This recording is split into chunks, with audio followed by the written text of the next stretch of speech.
थोड़ा जोर से। हम लोग बचपन में वहाँ पे हमारा जो मुख्य उद्देश्य था, हाँ बहुत सुंदर वहाँ पर प्रसाद मिलता था।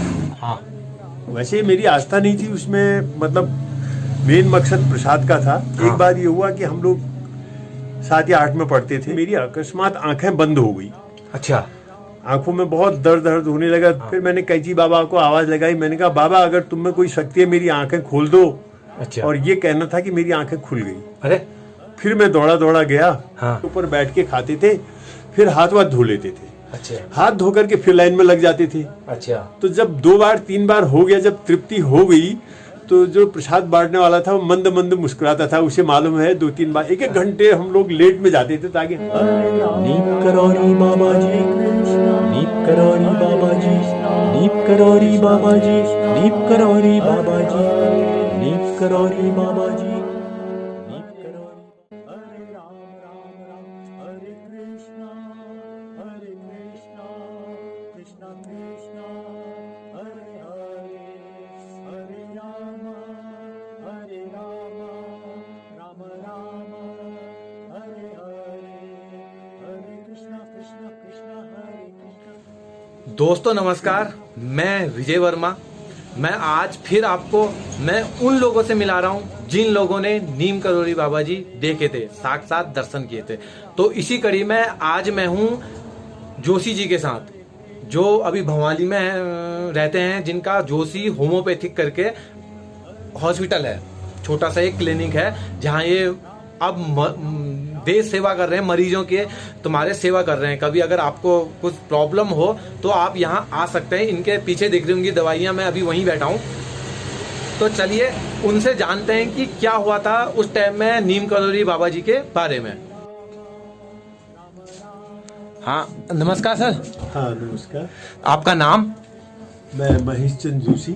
अच्छा, ये आपका नाम? बीना जोशी। मैं थोड़ा जोर से बोलिए। बीना जोशी। बीना जोशी। बीना जोशी। अच्छा अच्छा, आपने नीम करोरी बाबा जी देखे थे? हाँ, प्रत्यक्ष मैं कई बार उनके दर्शन करने के लिए गया था। तो पहली बार आपने जब देखे बाबा जी, तब क्या हुआ था, कुछ उसके बारे में बताइए। देखिए, दरअसल में ऐसा है, बाबा जी एक महान आत्मा थे।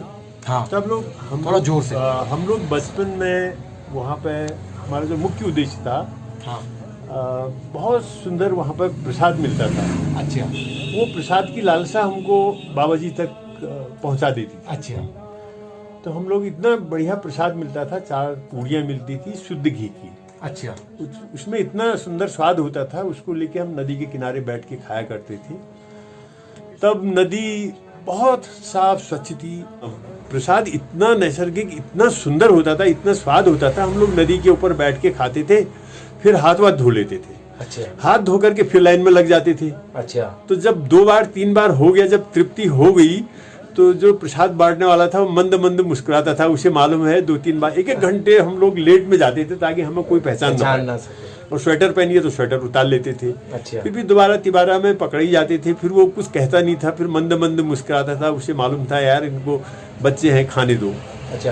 तो उसका बड़ा आनंद लेते हुए हम लोग, बड़ा स्वाद लेते हुए घर पहुंचते थे। अब बच्चे थे तो फिर चढ़ाई में जाते थे हम लोग, तितोली उमेश सिंह जी के यहाँ की अभी मडवे की रोटी मुझे याद है। अच्छा। तो वहां जाके फिर भूख लग जाती थी। अच्छा। तो उनकी माता जी कहती थी, अरे बच्चे हैं, मडवे की रोटी खाओगे? अपने कहा हाँ। खूब मडवे की 4-4 रोटी वहां भी खा लेते थे। फिर घर पहुंच के फिर भूख लग जाती थी। कुछ शरीर ऐसी वो होती, पता ही नहीं चलता था। अच्छा। फिर वही याद अपने जहन में सजे हुए समझते थे, यार अब कब आएगा। फिर किसी दिन पिताजी इधर उधर गए नहीं, फिर हमने प्रोग्राम बनाया, चारों भाई हम चुपचाप 4 के 4 भाई जाते थे एक साथ? 4 के 4 भाई नहीं, मतलब मित्र लोग। अच्छा, मित्र लोग। हम लोग इकट्ठे स्कूल से छुप के वहां चले जाते थे। हम लोग मित्रों में आपको बता सकते हैं, हम लोग बहुत पहले श्री उमेश सिंह जी। हाँ, वो हैं अभी? हाँ, उमेश सिंह जी तितोली। अच्छा। श्री उमेश सिंह जी जो तितोली में रहते थे। हाँ। और श्री पुष्कर सिंह जी जिनकी भोवाली में आड़त है। हाँ। और कई मित्र थे। हम लोग पैदल स्कूल छोड़ करके हम लोग वहीं को प्रस्थान करते थे। अच्छा। हम लोगों का मकसद ये होता था कि प्रसादी पाई जाए। तो स्कूल कहाँ जाते थे उस दिन?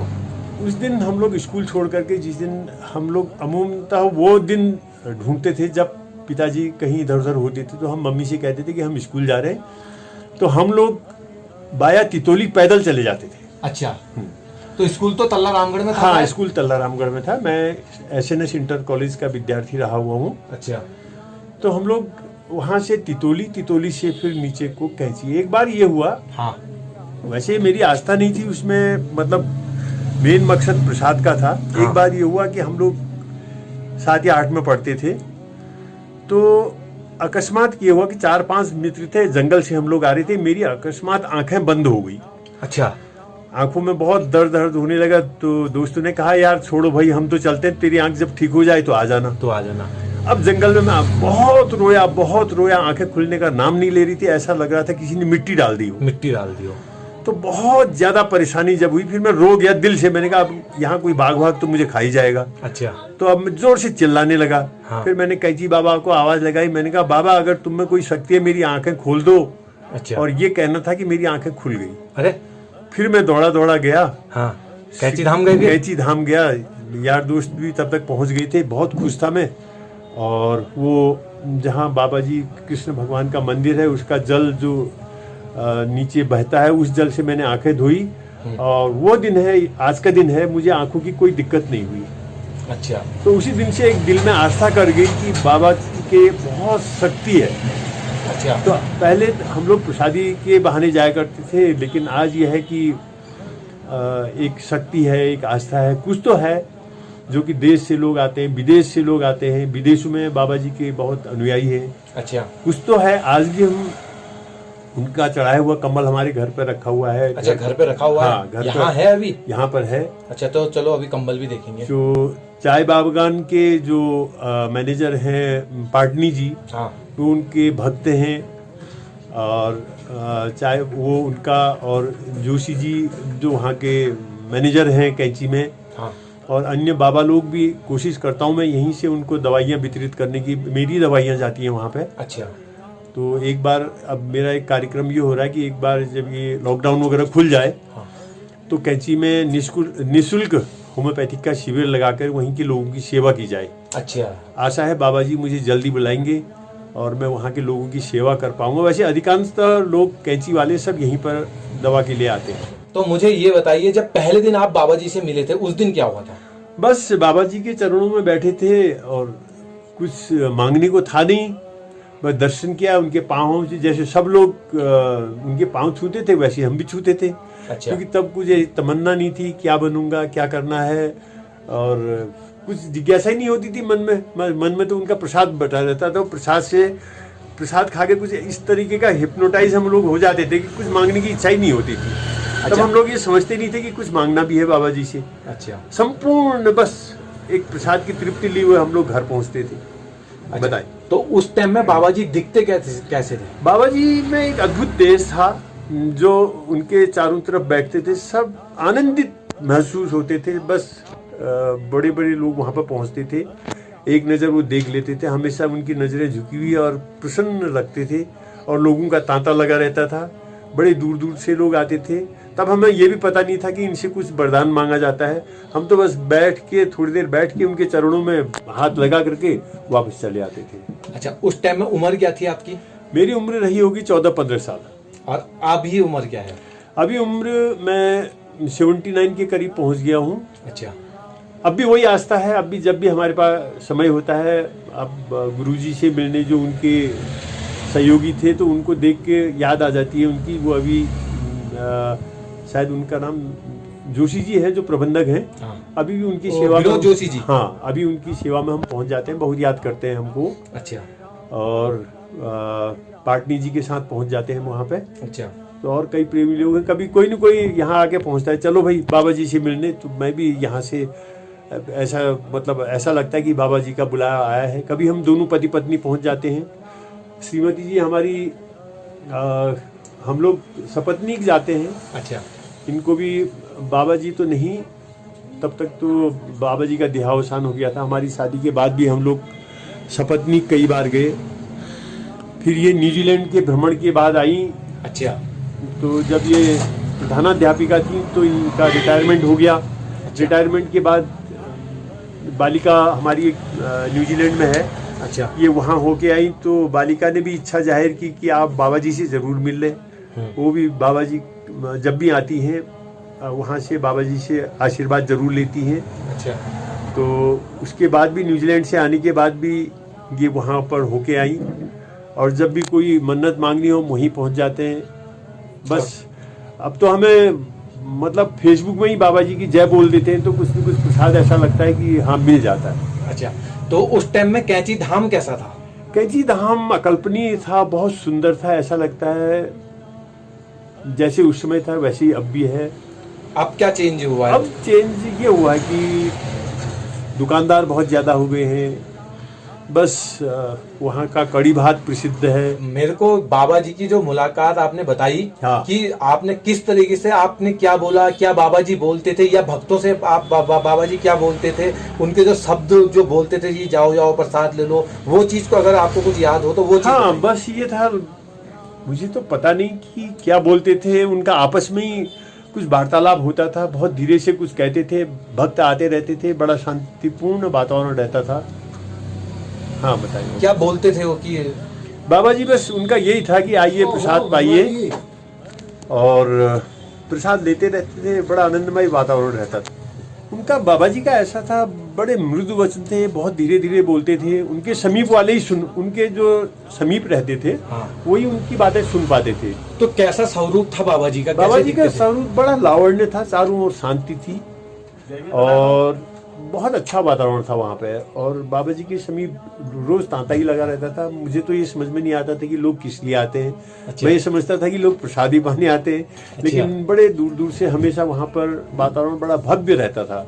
अच्छा। वो बहुत सुंदर वातावरण। सबसे मुख्य जो वहाँ की रमणीयता थी, एक रमणीय बहुत साफ सफाई विशेष थी वहाँ पे, जो मैं कह सकता हूँ, और बहुत शांति थी। तो लास्ट बार की याद है आपको कि लास्ट दिन जो आपने बाबा जी देखे थे कैसे थे, क्या थे? लास्ट बार जब मैं गया था उसके बाद फिर मैं सन 70 में गया था। हाँ। जब मैं नैनीताल डीएसबी डिग्री कॉलेज में पढ़ता था। हाँ। तो उसके बाद फिर मैं वहीं पे एनसीसी में था। एनसीसी के बाद मेरा वायुसेना में चयन हो गया था। अच्छा। तो वायुसेना में चयन के बाद फिर लंबी यात्रा रही। मैं बाहर चला गया था ट्रेनिंग के लिए। हाँ। बेंगलुरु चला गया था। हाँ। उसके बाद से जब मैं वापस आया तब पता चला कि बाबा जी का स्वर्गवास हो चुका है। अच्छा। हाँ। तो आपकी लास्ट मुलाकात वो रही? हाँ, लास्ट मुलाकात बचपन में ही हुई। सर्विस में आने के बाद से उनसे मुलाकात नहीं हो पाई। अच्छा। तो कुछ चमत्कार जो बाबा जी के, एक चमत्कार तो बाबा जी का तो अब भी नाम में ही चमत्कार है। अगर आप सच्चे मन से उनको कहते हैं कि कोई आपको विविधा आई है, जो लोग फेसबुक में डालते हैं, वास्तव में उनको शांति मिलती है। मैं भी जब कभी दिल से याद करता हूँ, एक भरोसा रहता है। एक पाटनी जी हैं हमारे चाय बागान में, उनके पास तो हमेशा मतलब वो बाबा जी का टेप ही लगा रहता है। वही जय श्री राम वही लगा रहता है, जो वहाँ पे धुन बजती है। हाँ। तो वही धुन अगर आप कभी आपको वो मिले, जो चाय बागान के प्रबंधक है पाटनी जी, आप देखिएगा उनकी उनकी गाड़ी जो है करौली बाबा में ही रहती है बिल्कुल। अच्छा, उनका रमणीय। हाँ, सब भी कुछ गाने सब कुछ वही है। हाँ, तो गुरुदेव जो यूट्यूब के भक्त लोग हैं, हाँ, जो आज भी श्रद्धा बाबा जी के बारे में रखते हैं, तो उनके लिए वो काफी दूर हैं। तो उनके लिए कुछ संदेश, किस तरीके से भक्ति करें, किस तरीके से उनकी समस्याएं दूर होंगी? क्योंकि मांगते हैं तो बाबा जी से अपने घर बैठे भी मांगते हैं। कुछ लोग कैंची भी आ रहे हैं, लेकिन लॉकडाउन के चलते कैंची में वो नहीं आ पा रहे हैं। और किस तरीके से भक्ति करें, थोड़ी उनको संदेश दे दीजिए अपना। देखिए, मैं तो अपने मित्रों से यही कहूँगा, आप कहीं भी रहो, आप कहीं भी रहें, तो बाबा जी का स्मरण करते हैं। क्योंकि बाबा जी को भी पता है कि भक्त लोग नहीं आ पा रहे हैं। तो आप जहाँ भी हैं, जैसे भी हैं, आप यूट्यूब से ही अगर श्रवण कर रहे हैं, उनको याद कर रहे हैं, मैं सोचता हूँ अवश्य में वो आपको कुछ न कुछ जरूर पहुँचा देंगे। आपकी जो श्रद्धा है वो बाबा जी को पता है। आपको सिर्फ उनको याद कर लेना है बस। तो दोस्तों, कैसी लगी वीडियो कमेंट में जरूर बताइएगा। आज मिले हम जोशी जी से, जिन्होंने साक्षात बाबा जी देख रखे और बार बार प्रसाद ले लेते, जैसे हम शादी विवाह में करते हैं। मैं भी बचपन में करता था, बार बार चले जाता था, तो मारा करते थे लोग शादी विरातों में, तो भगा दिया करते थे। पर इनको प्रसाद मिला और इनकी जिंदगी में जो चमत्कार हुआ वो भी बताया इन्होंने। बाकी दोस्तों, अगर आप चैनल में नए हैं तो चैनल को सब्सक्राइब कर दीजिए, बेल आइकन दबा दीजिए। मिलते हैं किसी अन्य वीडियो में। मैं आपको मिला रहा हूं उन लोगों से जिन लोगों ने नीम करोरी बाबा जी देखे थे। बाकी दोस्तों, आज हमारे साथ में यहाँ मेडिकल में हमारे दूसरे शास्त्री जी भी पहुंच चुके हैं। तो आज आपको इनसे मिलाऊंगा मैं। अगली वीडियो में मिलते हैं इनसे कि इन्होंने भी नीम करोली बाबा जी देख रखे हैं। कृष्णानंद शास्त्री जी छोटे भाई साहब हैं हमारे। ये इनके छोटे भाई साहब हैं। कृष्णानंद शास्त्री आपका जी। नाम? मेरा कृष्णानंद शास्त्री, कथावाचक हैं आप? और मैं भागवत कथा के कार्यों को करता हूँ जी। तो अगली वीडियो में मिलते हैं इनसे कि क्या हुआ था, क्या इनकी जिंदगी में चमत्कार हुआ था और किस तरीके से बाबा जी मिले थे। तो दोस्तों मिलते हैं किसी अन्य वीडियो में, तब तक के लिए नमस्कार। जय नीम करोली बाबा जी, जय हो। हरे कृष्णा कृष्णा कृष्णा हरे हरे, हरे राम हरे राम राम राम हरे राम।